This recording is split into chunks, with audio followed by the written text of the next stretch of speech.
What's up, everybody? It's Luke James, not the singer. If you're looking to contact me, you can hit up this email that's right here. But today I'm going to hit you up with my thoughts and opinions on this new album from J. Cole called The Off Season.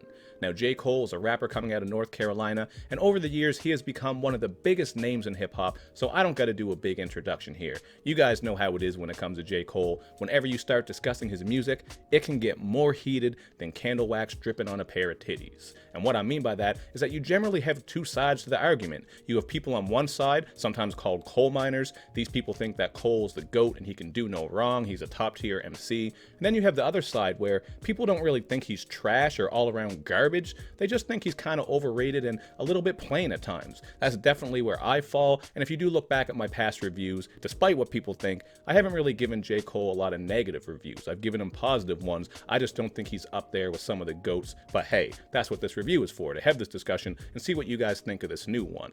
One thing I will say about this new project is that Cole has definitely stepped up his flows and his energy levels. I think the rapping on this is fine, and at times he does kind of remind me a little bit of Mega Wayne. I think you guys might pick up on this as you listen through as well, because he is using some of those cadences as well as some of those light vocal effects. I especially noticed this on Hunger on Hillside, as well as plenty of the other tracks. But my other main takeaway, some of which does have to do with the stylistic choice, is that most of these songs don't leave much of an impression. They're certainly not obnoxiously bad, but they're not spectacularly glorious either. I'm not listening to these tracks being blown away, but I'm also not being disgusted by what I'm hearing. It's all just kind of good, and that's fine. I know sometimes when we have hip-hop discussion, it seems like everything got to be fire or trash, but that is not always the case, and that's how I feel about this one here. I just find he's not really doing anything game-changing or unique here, unless you want to count the annoying aesthetic of the titles on this project, where everything is spaced and he has those extra periods thrown in. And when it comes to depth, content, concepts, and storytelling, there really just isn't a lot to break down. I'm not saying this project is completely devoid of content, but he's not stepping it up to the next level, and there weren't a lot of moments that had me rewinding or having to stop and reflect because of the things that he was talking about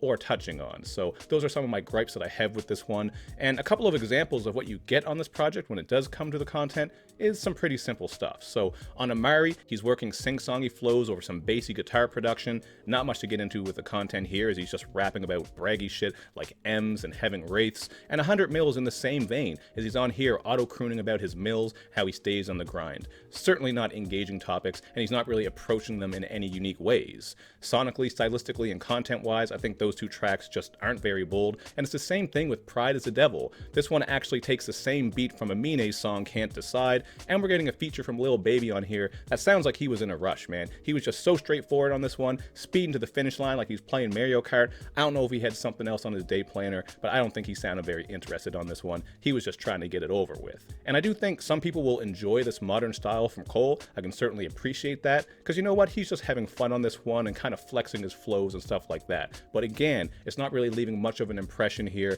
and he's not taking this style and making it his own. If he was doing something a bit more unique with it or adding some new elements, I would be much more impressed. But as it is, again, it's kind of just a good album. But moving on the flip side, Cole does come through with some more traditional hip-hop tracks, so if that's what you're looking for, you will find some of those. I don't find them to be overly remarkable either, but there are some good moments, and by bringing this traditional style with the more modern styles, he is showcasing a little bit of versatility. So we have the song 95 South. This one flips the same sample from Jay-Z's You Don't Know, one of my favorite Jay-Z songs, but here it's worked in a much softer way.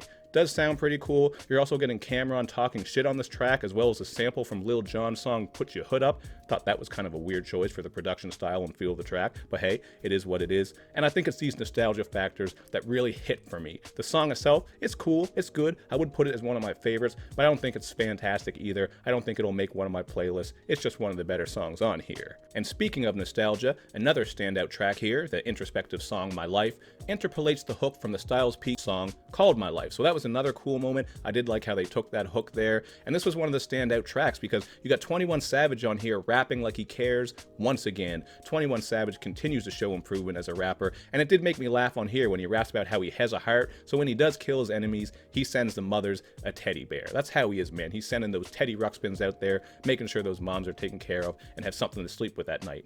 even though he killed their children. So that's how 21 Savage gets down, I guess. We also have the song Close. This is a decent track. It has some glorious vocal chops and a story about a friend's downfall, but my issue with this one is that you don't get a lot of detail here. The picture isn't painted in a very vivid way. It's kind of straight to the point, so it doesn't leave too much of an impact.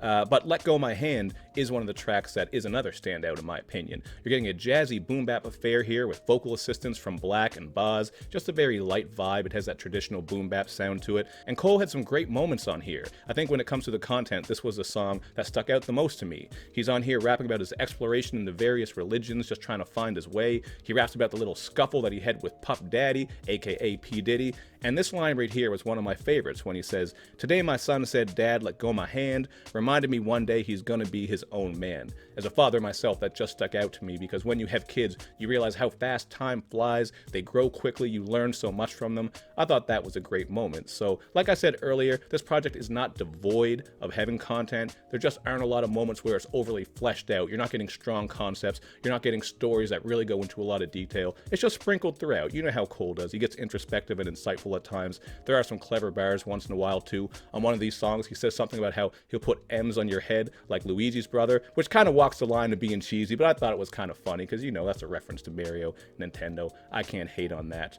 But we'll move on to some of the other tracks we have here. We have Applying Pressure. This one has some fine bars, but I thought the beat on it was a little bit clunky.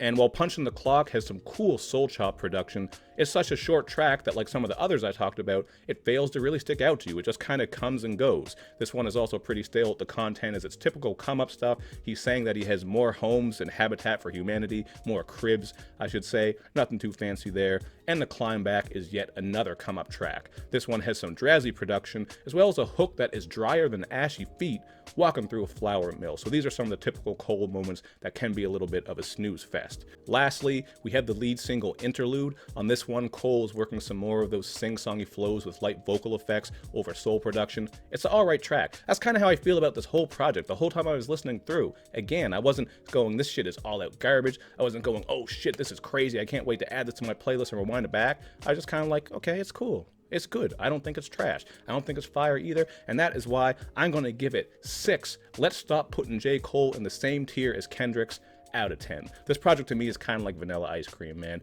It's fine. You're not going to be mad at it. You can enjoy some vanilla ice cream. But come on, man. You know, rather than a bowl of vanilla ice cream, you would rather have like a waffle cone, maybe with tiger ice cream or moon mist or dinosaur bones or hoof prints, something a bit more exotic. Maybe some sprinkles on there, some cherries, some nuts, something like that, just to add more flavor, be more unique and interesting.